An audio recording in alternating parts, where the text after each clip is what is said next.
Nos últimos meses, o MEC se envolveu em pelo menos 3 polêmicas. A primeira, nos recordamos, foi ainda o ano passado, com relação à prova do Enem, que houve vazamento, houve desorganização, houve denúncias, enfim, até de corrupção. Agora, o MEC se envolve numa outra, não menos polêmica. Trata-se daquele livro, Por uma Vida Melhor, que ensina os alunos a aceitar os erros gramaticais em nome da coloquialidade ou também do não preconceito dentro das escolas. Mas a polêmica maior está nesse instante em relação aos 3 vídeos que vazaram pela internet, ensinando, chamado de kit anti-homofóbico, que na verdade versa sobre homossexualismo, transexualismo e lesbianismo. Em boa hora, na semana que passou, depois da polêmica travada inclusive com a bancada evangélica dentro da Câmara dos Deputados, a presidenta Dilma Rousseff, usando do bom senso que compete a um chefe de Estado, disse não a esses vídeos até que sejam reavaliados que tipo de mensagem se possa levar às escolas com esse objetivo. É para discutirmos esta última polêmica dos vídeos sobre transexualismo, homossexualismo e lesbianismo, que nós estamos iniciando mais uma edição do programa Visão Política pela FGF TV, canal universitário 14 da NET. E para debatermos os vários ângulos dessa questão, já que os últimos 3 programas nós temos nos ocupado dessas polêmicas, aí chanceladas pelo MEC, nós temos hoje as participações dos professores Reginaldo Vasconcelos, advogado, integrante da nossa equipe e colaborador aqui do programa, também integrante da Academia Cearense de Literatura e Jornalismo. O cientista político, também integrante da nossa equipe, o professor Francisco Moreira, que nos ajuda também aqui semanalmente a refletir sobre esses assuntos. E o também professor Dr. Roberto Martins Rodrigues, coordenador do curso de Direito da Faculdade de Farias Brito, que também está conosco para nos ajudar a analisar um pouco os ângulos dessa questão. Eu sou Arnaldo Santos. Peço a você, assinante, apenas 1 minuto para um rápido intervalo e já voltamos com mais uma edição do programa Visão Política.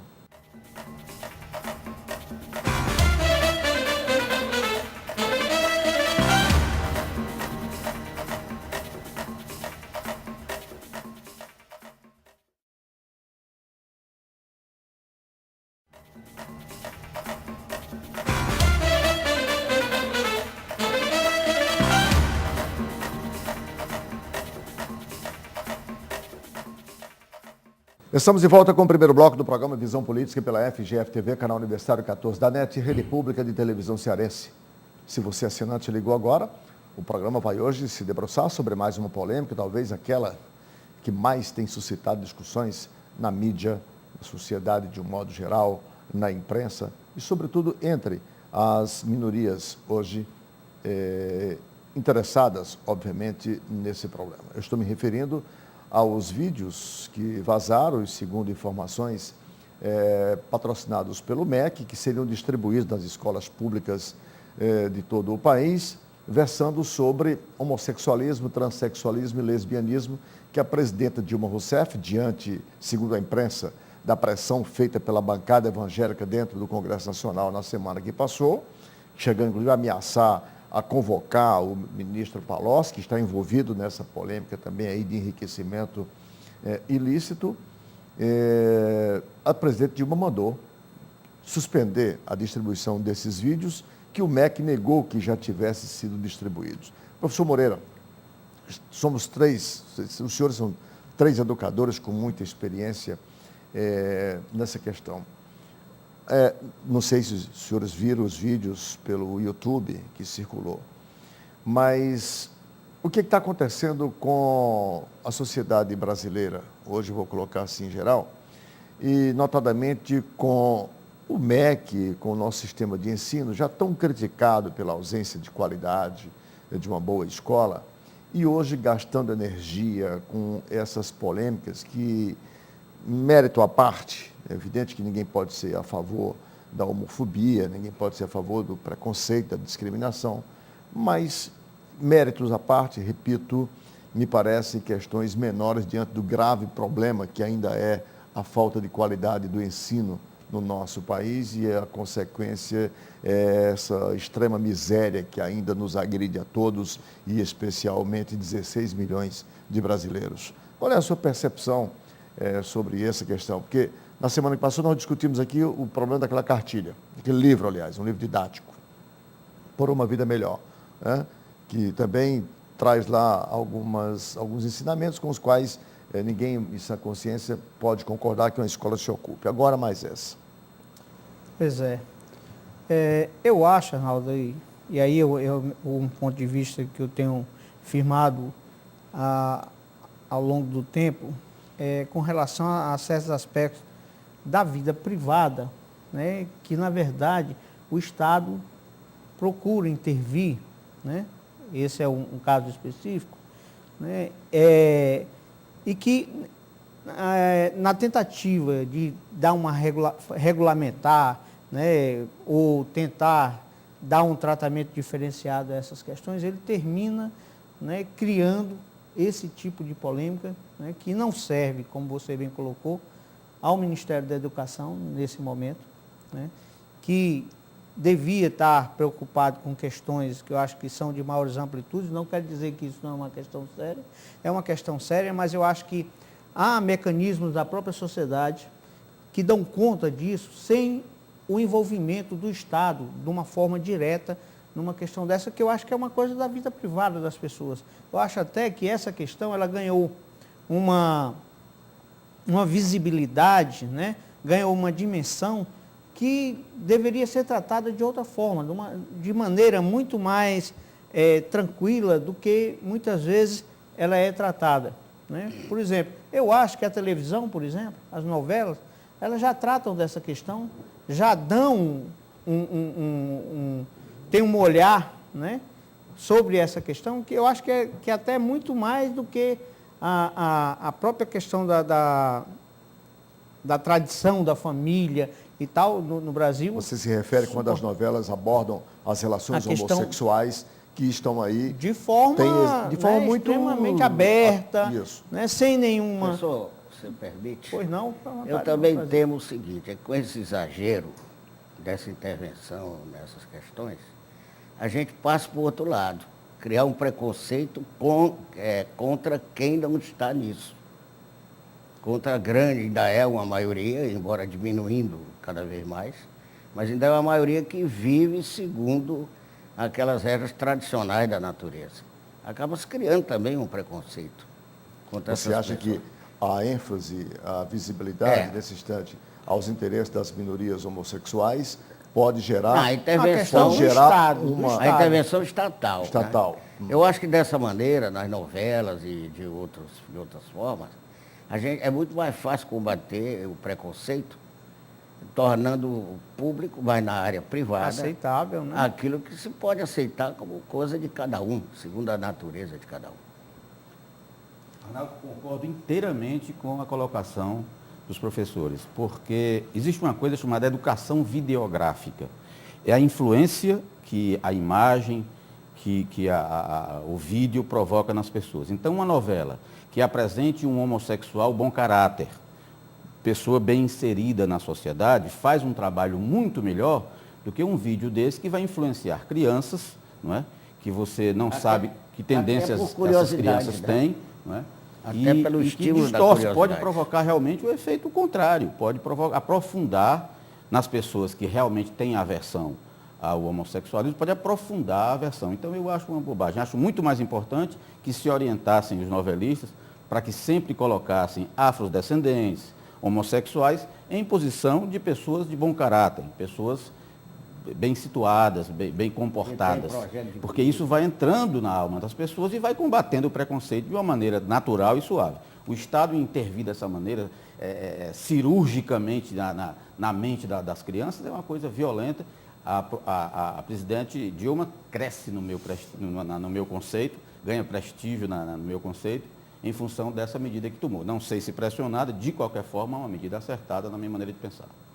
Eu acho hoje, Fernando, que a gente fala tanto da questão da presença do Estado de forma massiva hoje, né, interferindo. Acho que o Estado tem que pensar né, que tem certos aspectos que são da vida privada das pessoas, né, do âmbito privado, então particular, tá? E deixar que isso se resolva de outras formas, quer dizer, da maneira como isso está tentando se resolver. Ele tem que intervir quando a reação é abusiva. Perfeitamente. Isso aí tem na lei, é questão de crime e tal. A lei coíbe qualquer tipo de ação de violência contra o homossexual, contra qualquer pessoa, de qualquer Não condição. precisa nem de uma lei De uma lei específica, também específica. sou contra. E basta, que ele já ele está no interferir Código dessa Penal. Né? Perfeitamente. Tá O na Código lei. Penal abrange tudo, então tem é. essa necessidade. Então, eu acho que é preciso, né, que se estabeleça alguns limites com relação a essa questão da interferência do Estado nesse processo. Agora, há um aspecto que eu queria que os senhores se debruçassem, que é o seguinte: mesmo existindo já o Código Penal, mesmo existindo, quer dizer, as regras todas estabelecidas, mas não se pode negar que há setores da sociedade ainda que desrespeitam, passam por cima todas essas leis que aí estão, e a gente vê os casos de agressão todos os dias a homossexuais nas ruas, sobretudo no sul e sudeste. Os chamados skinheads, eles estão aí não só a agredir, mas até a assassinar. Isso nós não podemos fechar os olhos para isso. Agora, daí, em nome dessa proteção, da garantia desses direitos, se jogar vídeos até com uma conotação, digamos, não tão pedagógica assim, para dentro das escolas, é que realmente é um problema a ser observado. Pois não, Parece como estimulante até. Mas a lei também já prevê, Arnaldo. Olha, se você agredir uma pessoa, você atacar a autoestima de uma pessoa, é crime de injúria. Se essa injúria for causada por racismo, esse seu crime é qualificado. Passa de um mês, de 1 a 6 meses a pena, para 1 ano a 3 anos. Pelo fato de você ter atacado o problema racial ou de origem, em função da raça, em função da condição da pessoa. Então, agrava. Então, a lei já prevê que a injúria provocada por preconceito, não é? Ela é um crime mais grave. Agora, quando um estamento, quando uma instituição, quando você diz, não aceitamos homossexuais, não empregamos homossexuais, aí é o crime previsto na Constituição, no inciso 42 do artigo 5º. Mas nenhuma aí instituição... é imprescritível, aí é inafiançável. É um Mas crime quando você nenhuma. ataca toda uma raça, toda uma classe, todo um grupo social. Mas nenhuma instituição se manifesta tão claramente assim. A gente sabe que esses preconceitos eles existem de forma velada. Velada, claro. Tá? E talvez seja em nome disso que o Estado está aí preocupado e aí exagera na intervenção. Mas não resolve. Arnaldo, a questão do preconceito, né, na sociedade, ele existe só contra, por exemplo, só a homofobia, por exemplo, né? Só existe esse tipo. Eu acho que tem tantos problemas que devem ser tratados, né, pela educação, né, mas a grande questão é o exagero. Quer dizer, quando você produzir vídeos com esse objetivo, isso não podia ser tratado, por exemplo, em cursos com professores? De uma forma muito mais, né, tratar didaticamente, o professor ser preparado para lidar com aquilo, né? Isso, eu acho que é essa questão, por exemplo, hoje a escola brasileira, de uma maneira geral, e a pública de forma específica, ela tem tantos problemas a serem solucionados, que eu acho que esse não é o de maior monta. Né? Tem problemas reais, por exemplo, a questão da violência na escola, que é uma coisa hoje que chegou a um limite, né, que está extrapolando todos o que se pensava em torno disso. Quer dizer, há professores hoje traumatizados com relação à sala de aula. Sim, com medo da agressão. Da agressão física dos alunos. alunos, né? Então, quer dizer, você tem uma série de problemas assim, vou dizer, de uma dimensão muito maior do que essa, né, para ser tratado diretamente pelo Ministério da Educação. Ok, eu vou fazer o nosso primeiro intervalo e quando voltarmos eu quero colocar, ainda na sequência dessa discussão, as declarações, olha só, da secretária de Educação Básica do Ministério da Educação e Cultura do Brasil, a professora Maria Pilar Lacerda, que, em reação à posição assumida pela presidenta e pelo Congresso Nacional de pressionar a presidenta ao veto a esses vídeos, disse em seu Twitter na semana que passou: estamos no tempo das trevas. Foi assim que ela qualificou essa decisão. Um instante só e a gente volta.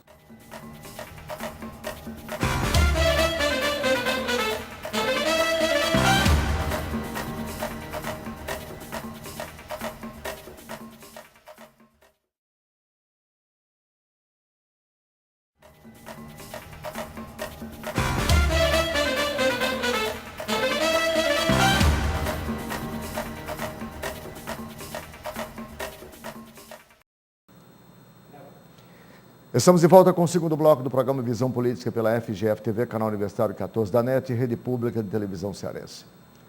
Participam do programa de hoje os professores Reginaldo Vasconcelos, Roberto Martins Rodrigues e Francisco Moreira. E estamos aqui nos debruçando sobre mais uma polêmica em que o MEC se envolveu nos últimos tempos. Depois da atrapalhada do Enem, o ano passado, veio o livro Por uma Vida Melhor, que ensina a aceitar o não respeito à gramática, tudo isso em nome do não preconceito, do politicamente correto, e agora esses vídeos que vazaram pela internet, versando sobre homossexualidade, transexualidade e lesbianismo, e que seriam distribuídos, segundo a imprensa, nas escolas públicas de todo o país, chamado de kit anti-homofóbico, que no entender de grande parte da mídia, até do setor de educação e do Congresso, na verdade, fazia estimular a homossexualidade. A presidente Dilma, semana que passou, depois de uma reunião da Casa Civil com a bancada evangélica na Câmara, que, segundo a imprensa, teria ameaçado, se esses vídeos não fossem suspensos, a bancada daria apoio para a convocação do ministro Palocci, que está aí envolvido em denúncias de enriquecimento ilícito. Veja quantas anda o Brasil nesse instante. É uma chantagem para corrigir um pretenso erro pedagógico. Somos efetivamente um país macunaíma, como bem, sempre lembra aqui o professor Rui. Dos evangélicos. Pois é. Mas o fato é que a presidente Dilma vetou, né? Em boa hora, vetou esses vídeos para que sejam novamente analisados, e se pensar uma outra forma de se tratar este assunto anti-homofóbico nas escolas públicas. Mas a secretária de Educação Básica do Ministério da Educação e Cultura do país, a professora Maria Pilar Lacerda, colocou em seu Twitter, na semana que passou, numa reação, depois dessa reunião da bancada evangélica, com a decisão da presidenta, que estamos vivendo o tempo das trevas, ou seja, considerou essa posição assumida por parte do Congresso e chancelada pela presidenta Dilma, um retrocesso, algo retrógrado. Então, veja bem, a coisa lá dentro do MEC não está tão fácil assim. Professor Roberto Martins Rodrigues, qual é a sua interpretação para esta reação da pessoa que é a autoridade número 1 no Brasil na educação básica pública no Ministério, em reação, inclusive, em oposição à decisão da presidenta? Eu acho que a presidenta, como ela gosta de ser chamada, Dilma, agiu corretamente. Na verdade, um assunto dessa dimensão, além de passar pelo ministro da Educação, que é um excelente ministro, diga-se de passagem, na minha avaliação. Esteve aqui em Fortaleza na semana que passou, recebeu o título de cidadão na Assembleia, proferiu a aula inaugural da Unilab, que é a Universidade ele tem saído muito bem, mas mesmo um ministro competente, o Ministério não é só o ministro, né? Tem os seus setores que estudam. E há uma onda de pretenso modernismo invadindo todas as áreas, a pretexto, às vezes, de estimular comportamentos contrários àqueles que estariam refletindo preconceitos intoleráveis. Como disse o professor Moreira, há mil maneiras de conduzir essa questão do preconceito, embora eu entenda, pela experiência de vida nesses 81 anos, que esse preconceito jamais será banido de muitas pessoas, como outros também, faz parte da natureza humana. Né? Ninguém vai eliminar essa história de ter preconceito contra pretensas minorias, que eu acho que já não é tão minoria assim, né? Pela minha observação. Mas, Roberto, Pois é, professor. eu acho que existe, às vezes, da parte, aí eu até me incluo também, né, você enquanto técnico, você enquanto intelectual, muitas vezes a gente tem uma certa, que eu acho às vezes que é meio autoritária, essa coisa de pensar que os outros pensam como a gente.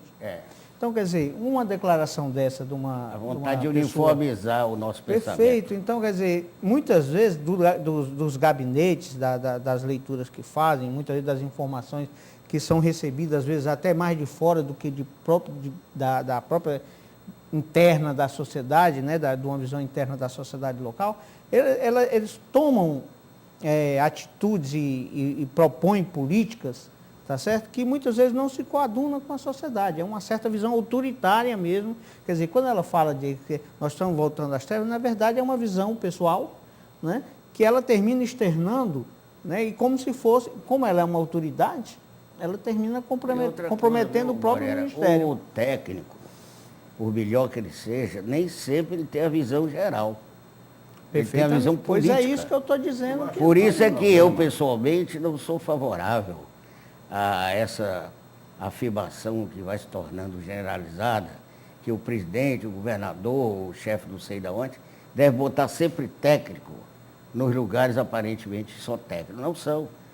Eu conheci, por exemplo, o Calógeras foi ministro da guerra, ele não tinha nada de militar e foi um excelente ministro. O João Bim está se conduzindo muito bem como ministro da Defesa. A questão é a seguinte, Roberto. Olha, e o Ceará já teve secretário da Agricultura bastante devotado às coisas da agricultura. Foi meu pai.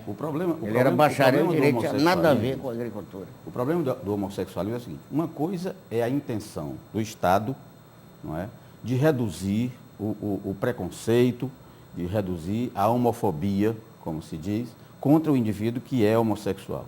Outra coisa que me parece que está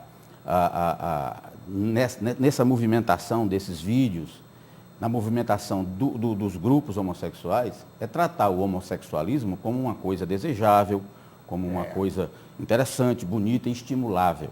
As pessoas nascem, não é? Quando você pergunta à enfermeira, ela diz homem ou mulher. As pessoas, o Milton Nascimento, acho que tem uma letra que diz: mulher e homem é o amor mais parecido com primavera. As pessoas nascem para serem do gênero masculino e feminino. Em algum momento, há um gatilho que ninguém sabe qual é, algumas pessoas desenvolvem, não é, o amor erótico por pessoas do mesmo sexo.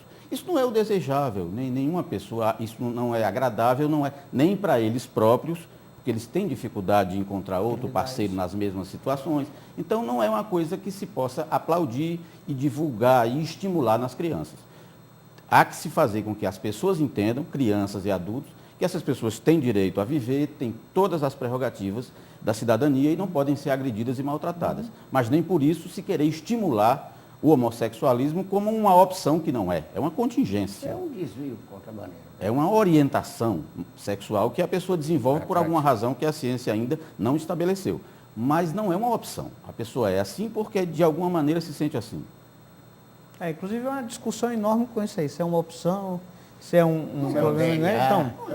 Então, quer dizer, mas é dentro há uma discussão em torno da questão que é uma... Dentro do contexto. Que é intensa, né?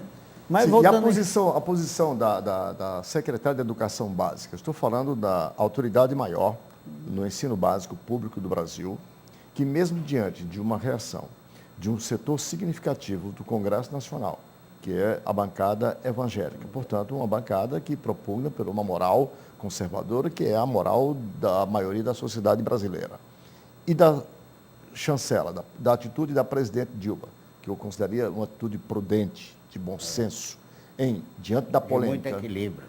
Suspende toda e qualquer produção de tais vídeos e manda retirar distribuição se já houve, ela reage então dessa forma, classificando o Congresso e a reação. Eu li, ela viu os vídeos e achou que era inadequado. Eu li hoje, eu me achei até cômico. a tal comissão do MEC passar horas e horas discutindo até onde a língua num beijo de duas lésbicas. Não, mas para a gente glosar essa frase da secretária, eu diria o seguinte: realmente, você agredir uma pessoa por ser homossexual é coisa das trevas. Agora, as trevas a gente vai debelando com uma iluminação sensata e não com um foco de luz exagerado, né? alumbrando as pessoas, confundindo as pessoas. Eu acho que se ela ocupa cargo de confiança, ela não podia dar uma declaração pública de oposição ao que a presidenta... O ministro decidiu. Gilberto Carvalho logo se apressou em dizer que aquela era, e o MEC também, que aquela era uma declaração pessoal e que não representava, portanto, o pensamento do governo nem pelo Ministério. Ora, um agente do Estado, ao falar, não fala por si só. Fala em nome do Estado. Existe essa dicotomia. Não dá para fazer essa dissociação em absoluto. Quero crer que a presidenta Dilma, para restabelecer, inclusive, a sua, decisão, não é autoridade, porque a autoridade dela não está em xeque, deve demitir esta senhora, porque está muito claro que ela pensa contrário ao que pensa a presidenta. Está muito claro que ela pensa contrariamente ao que pensa o Por isso que eu disse, cargo de confiança não está dizendo. Mas, Arnaldo, eu queria colocar uma questão, né? Quer dizer, a gente está vindo aqui reiteradas vezes tratar de Esse é o polêmicas. terceiro, programa sobre polêmica. Então, né, eu acho que a gente já tem instrumentos, né, tecnologia suficiente, mecanismo para se fazer isso, para que a decisões dessa natureza elas recebam outro tratamento. Por exemplo, por que a gente não usa com mais frequência, por exemplo, esses mecanismos de ver como é que a sociedade pensa a respeito? Por que não fazer, antes de lançar esse tipo de coisa, pesquisas de opinião? Pesquisas qualitativas, inclusive. Para saber como é que reagiria a sociedade num tipo de fosse adotado isso. Né? Mas tem que ser uma consulta muito qualificada, porque talvez o grosso da população, até por não ter conhecimento, talvez seja até contrária para ao homossexualismo, porque a maioria não é. Para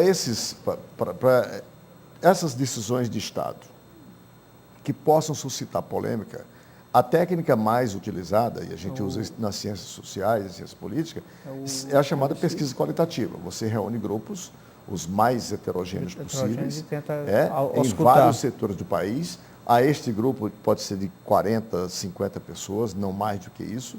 Você exibe aquele comercial, aquele vídeo, as pessoas entre si discutem, tem lá um questionário que elas vão responder. Não é amostragem, é um focal, na verdade são pesquisas focais. São segmentos qualitativos. Diversos segmentos da sociedade. A amostragem você sai... que a maioria acha. Sim, pela heterogeneidade, pela estratificação dos grupos. Né? Você pega os mais representativos possível, e no caso do Brasil teria que ser feito em todo o país. Em todos os estados, para poder ter uma média mais ou menos. Geral. E certamente teria sido logo detectado a rejeição a isso. Ao vídeo. Certamente nesses grupos qualitativos deveriam estar representados os homossexuais, os transexuais, as lésbicas, todos os simpatizantes. Por que não usar essa tecnologia a favor disso? Né? Porque você vai desgastando, na verdade, as instituições, né, com essas querelas, quando, na verdade, isso não serve nem ao país, nem à instituição e nem à população. Quer dizer, se você coloca... Mesmo os homossexuais mais informados, mais orientados, seriam contra esses vídeos, porque eles sabem que isso não tem um efeito positivo. Dá mais a gozação, a piada. O Moreira lembra bem, nós já dispomos de tecnologias hoje de informação suficientemente para testar, a expressão é essa, para se testar, quer dizer, algumas ações que possam suscitar polêmica na população. E o Estado poderia muito bem se ocupar disso antes de fazer de forma mais assim desavisada certas intervenções naquilo que deve ser do comportamento privado, como os senhores lembraram aqui. Agora, eu acho, Arnaldo, que essa senhora lá do MEC, ela ficou sem condição de permanecer no carro. A professora Maria Pilar... Esse negócio de dizer que pensamento é pessoal, todo pensamento é pessoal, mas naquele momento ela reflete uma parcela da vontade do Estado. Sobretudo em reação a uma atitude que acabara de ser tomada pela presidenta E da que é República. definitiva, né? Enquanto a presidente não voltar atrás. Não foi anterior, foi a posteriori é. que ela disse, que ela reagiu assim. Né? Em outras palavras, ela estava chamando a presidenta também, quer dizer, estava dizendo que aquela atitude da autora presidenta das era uma trevas. atitude, quer dizer, do tempo das trevas. Né? Então, mostra-se aí, portanto, a divergência de pensamento Olha, tem na escala de valores. Nessa perspectiva, tem, por exemplo, a questão do referendo, que a gente, a aprovação agora da lei florestal. Código Florestal. Código Florestal. Então, quer dizer, uma lei dessa, ela precisava auscultar a população. Por que não fazer um referendo, por exemplo? Né? As democracias, de uma a maneira... posição da nação em relação a isso. Qual é mas se estabelece um referendo na próxima eleição, ou então mesmo fazer é uma coisa importante para o país, é importante para o futuro do país, mas faz ver a população, o que a população pensa. Né? Não, né? Se prepara também para isso. Os instrumentos de participação estão aí consubstanciados na Constituição, Então que são o plebiscito e o referendo. Entretanto, é bom lembrar, não é fácil fazer um plebiscito ou um referendo num país com as características do Brasil. Não é fácil. Nem barato. Depois, um referendo ou um plebiscito terá que ser precedido de uma ampla campanha de esclarecimento para que a população saiba sobre o que vai responder, sobre o que vai se manifestar. Né? Não é uma coisa simples de fazer no caso do Brasil. Eu só faço essa observação. Os americanos fazem isso de forma...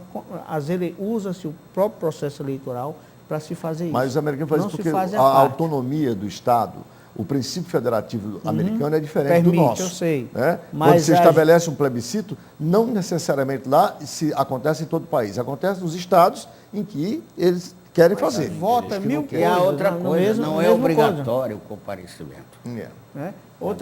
Mas eu acho que se a gente não viabilizar esse tipo de democracia mais direta, mais participativa, a gente vai ter eternos problemas dessa natureza. Quer dizer, muitas vezes a população, né, porque a gente também acha que a população é ignorante com relação a isso. Você usa os meios que tem hoje, a televisão entra em todas as casas. Vai esclarecer. Não tem mais essa cor de ninguém desinformado. Por isso que eu disse que é preciso preceder de uma campanha antecipada, se faz, muito ampla para fazer. Porque como tem tanto interesse em jogo, é muito mais fácil você mobilizar a população para isso. Numa questão dessa, de um código florestal, por exemplo, que interessa a todo mundo, né? Você se refere a isso. Tá? Perfeito. Ok, eu vou fazer mais um intervalo e quando voltarmos, vamos sequenciar nossa discussão. Um instante só.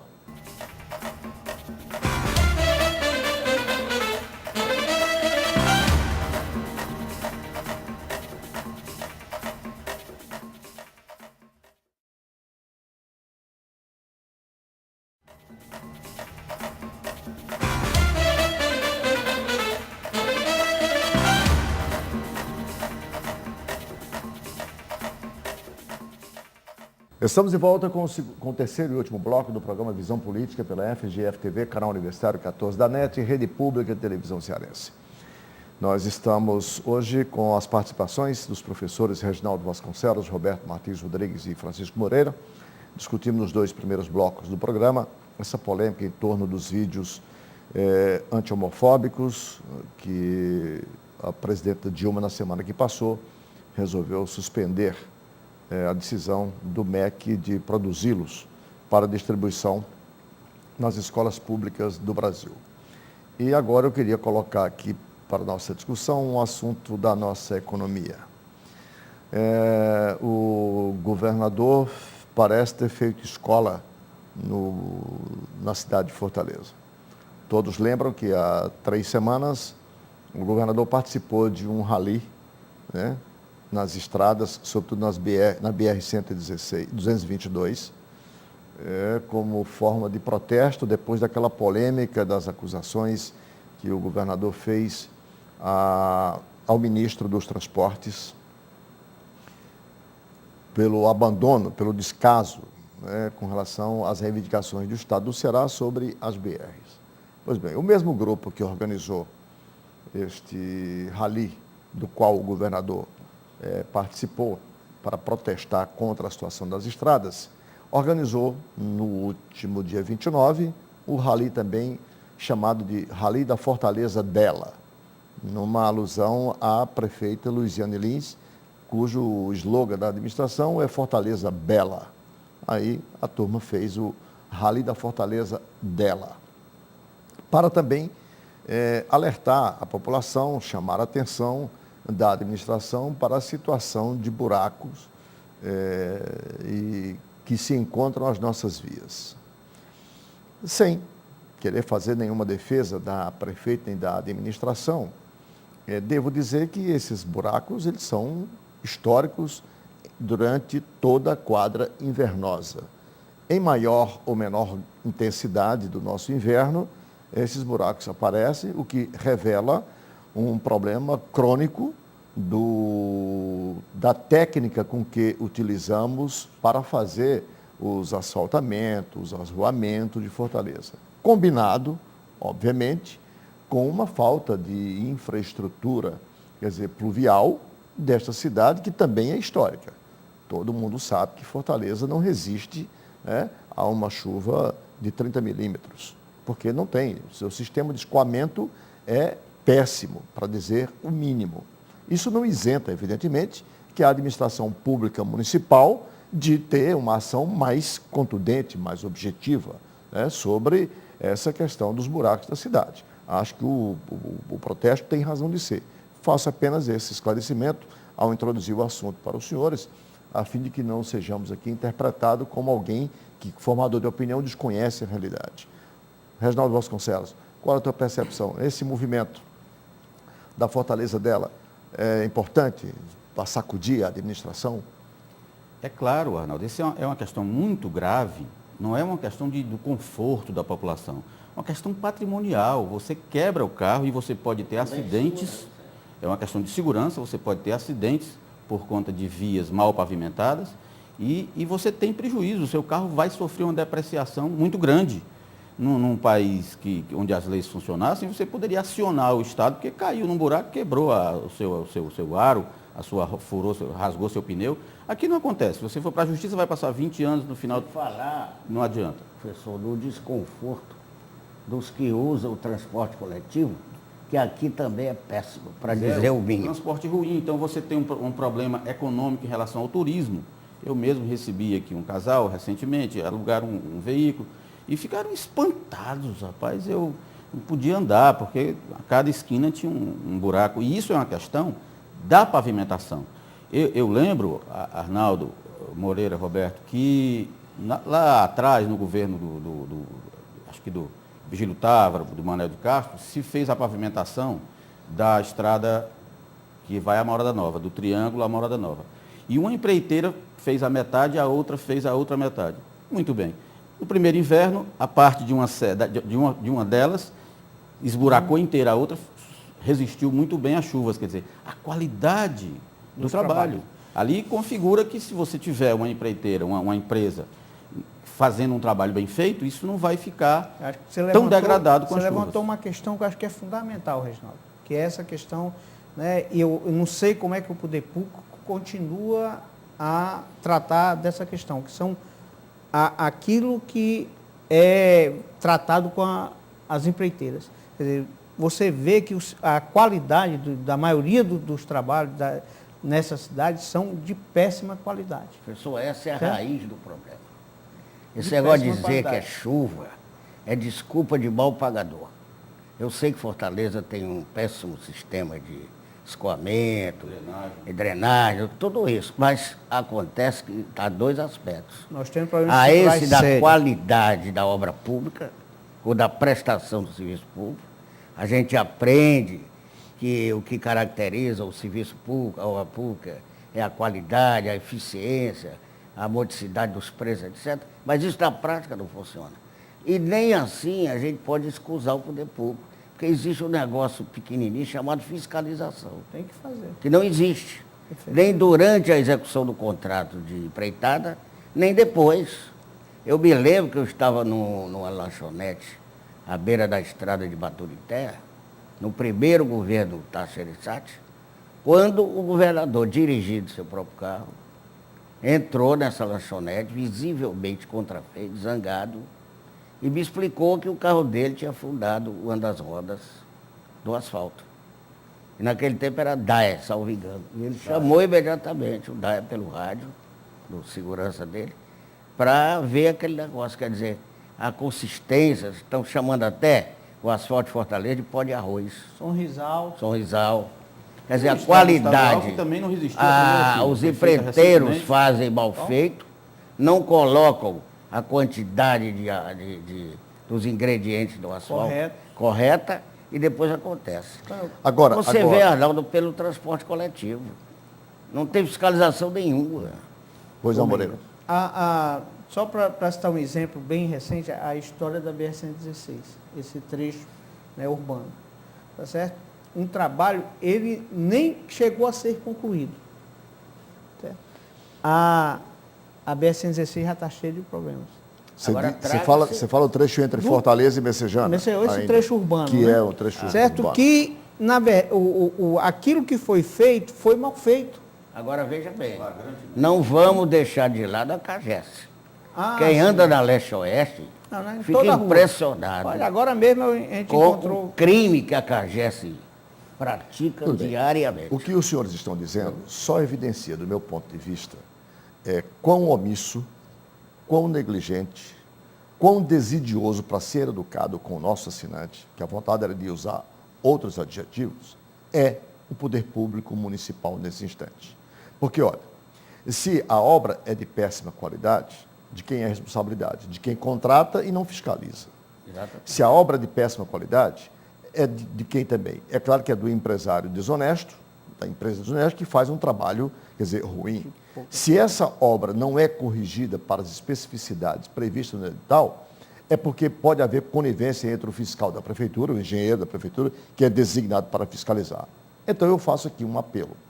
Uma vez publicado o edital, e o edital tem que trazer lá as especificidades, na via tal, o asfalto terá que conter tantos centímetros de espessura, a base, eu não sou engenheiro, se disser alguma besteira, por favor, perdoe-me. A base será o CBUQ, que é o concreto asfáltico, não sei como é que chamam isso, e terá que ter uma pavimentação assim, isso é linguagem de engenheiro que eu não conheço. Não. Então, onde é que está o CREA do estado do Ceará? E o sindicato da construção civil? Que nesse instante poderia, quer dizer, também responsável por isso, em nome da sociedade, já que há suspeita, que há conivência entre quem fiscaliza por parte da prefeitura e a empreiteira que executa a obra, por que um terceiro órgão, no caso a entidade de classe, o CREA, não vem fazer essa fiscalização e diz, olha, isso aqui está em desacordo com o edital, portanto não presta por isso, isso e isso. Uma vez fazendo isso, chama-se participação da sociedade, esses problemas seriam minimizados. Me estranha que isso não ocorra. Agora, depois fica fácil também ficar reclamando, fazer o rally e participar do rally. A tal leste-oeste, chamada leste-oeste, é o retrato disso tudo que vocês acabaram de dizer. Ô Arnaldo, tem uma coisa que me intriga bastante, eu acho, e aí sim, essa questão do papel, né, da fiscal que o poder público deve exercer, sobre a obra que está sendo feita com dinheiro público.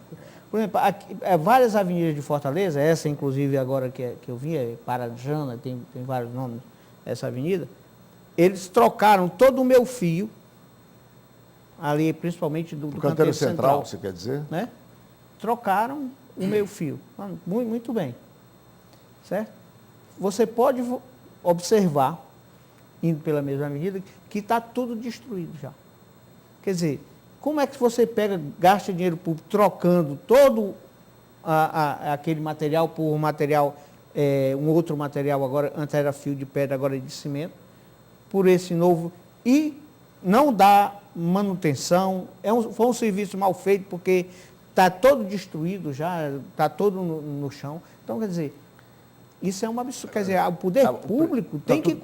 Tudo bem que a primeira responsabilidade, a primeira fiscalização recai sobre o poder público, mas isso não isenta a sociedade, também, através dos seus setores responsáveis, tá, de participar. Porque o dinheiro que está sendo colocado lá não é um dinheiro da prefeitura, é um dinheiro nosso, do contribuinte de um modo geral. Então, esse mesmo contribuinte, através das suas representações, deve também ser parte interessada nessa fiscalização. Olha que não é de hoje que a gente diz que há corrupção, que envolve fiscalização, empreiteira, que a obra é mal feita, que é São Rizal, que não aguenta uma chuva. Mas nós temos tão bons engenheiros, tão bons técnicos e urbanistas aqui. Nós temos um CREA que tem uma participação tão significativa. Por que não se extrai uma comissão dessa a partir daí? Se a administração pública não tem interesse, não convoca essas Não, mas aí instituições não para precisa, fazer. não precisa convocar, Precisa não. convocar, não. Eu acho que a gente O CREA é precisa, uma autarquia federal para isso. Sim, mas não encontra espaço para se manifestar, Arnaldo, porque a força da política é muito grande. Se você A junta aí, responsabilidade objetiva é do poder público. É do poder público. Claro. mas Isso eu é. acho que a gente precisa, por exemplo, o CREA Arnaldo tem levanta porque uma compete questão. ao CREA legalmente fiscalizar a atividade dos seus filiados. Eu acho que o Entidade, Arnaldo levanta uma engenheiro, questão que eu acho que é interessante você começar a pensar, né, como a sociedade participa mais efetivamente desse processo de fiscalização. É. Tá entendendo? Denunciando, mas tem, sei lá, criar conselhos de bairro, por exemplo, vai fazer uma obra no O bairro, tem rally alguém, devia ser permanente, né? mas devia envolver a CAGES. A CAGES O público é reage, tão responsável por esse caos aí quanto a o prefeitura. público Muito, reage muito. de uma maneira bem humorada. A gente vê os adesivos nos carros. Um dia desse eu vi um adesivo Fortaleza Peba, porque o Peba Cheio de fura buraco, buracos, fura né? buraco. Fazendo aí uma blague com o slogan da prefeita também, uma outra blague, Fortaleza dela e Fortaleza Peba, quer dizer, o público reage, mas reage no sofrimento, não tem um mecanismo para coibir. De acompanhamento. Eu acho que toda forma de manifestação, até porque na democracia a gente contempla as várias formas, são importantes. Agora, existem formas mais eficazes. O rally foi legal, eu achei muito engraçado, gerou mídia, os organizadores tentaram descaracterizar de que não se tratava de movimento político, isso é bom que descaracterize. Agora, eu acho que essa era uma boa oportunidade para que se fizesse a gozação, fizesse a brincadeira, mas se fizesse também a coisa mais séria, constituísse a partir daí uma comissão de fiscalização, repito, envolvendo a OAB, envolvendo o CREA. A OAB, por exemplo, de vez em quando entra com ações contra aumento do IPTU, dizendo em nome do contribuinte médio e dos pobres. Na verdade, quando a OAB se coloca contra o aumento do IPTU, está se colocando em favor do setor imobiliário. Não está beneficiando a população, a sociedade, coisíssima nenhuma. Né? Então, os interesses são outros. Então, acho que a OAB... Mas ela não é contra as taxas do exame de ordem. Pois é, a OAB com o CREA podia muito bem se unir numa hora dessa e, a partir de então, construir uma comissão para fiscalizar essas obras, já que o poder público não fiscaliza, está provado que não fiscaliza, porque está aí, faz, e na primeira chuva desmancha outra vez. Né? Então, eu acho que é preciso que haja mais participação para poder essa crítica tornar-se mais crível. Fosse uma cidade como muitas da Europa, próprios Estados Unidos, onde realmente chove muito, e o tempo todo. Né?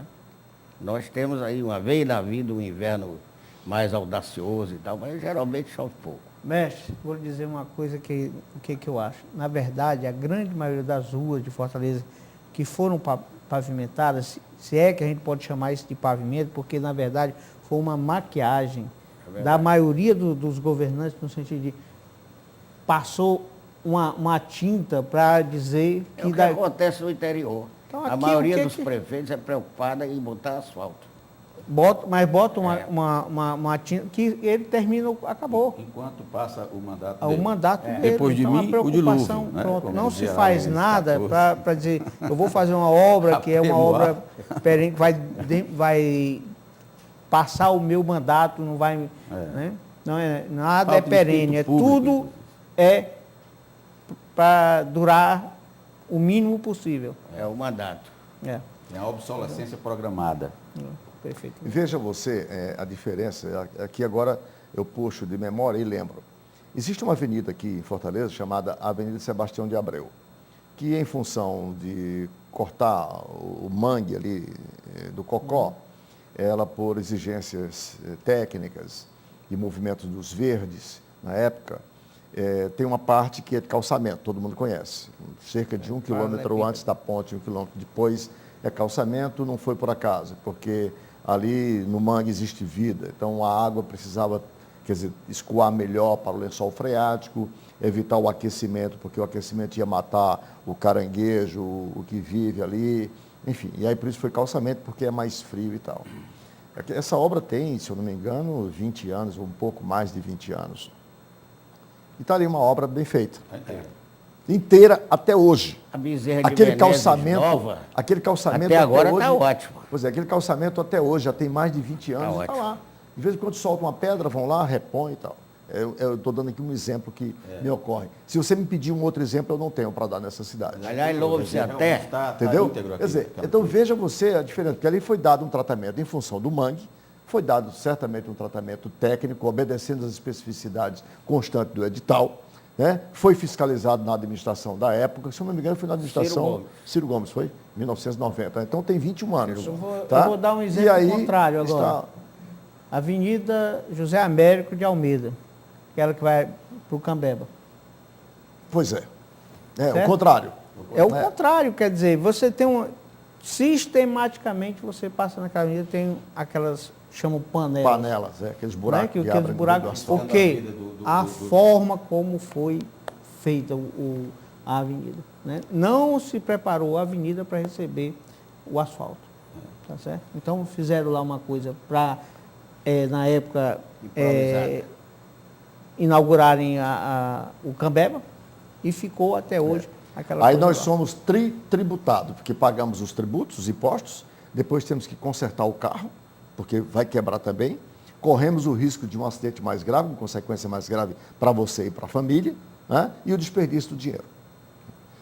E com essas colocações, finalizamos mais uma edição do programa Visão Política pela FGF TV, canal Universitário 14 da NET e Rede Pública de Televisão Cearense, na esperança de que o poder público, a Prefeitura Municipal, quer dizer, cuide melhor das obras e a CAGES também, e que a sociedade, pelos seus órgãos, repito, pelo CREA, pelo AB, se manifestem, já que só sob a responsabilidade do poder público as coisas não têm funcionado. Muito obrigado aos nossos debatedores e a você, assinante em especial, com o convite para um próximo Visão Política. Até lá.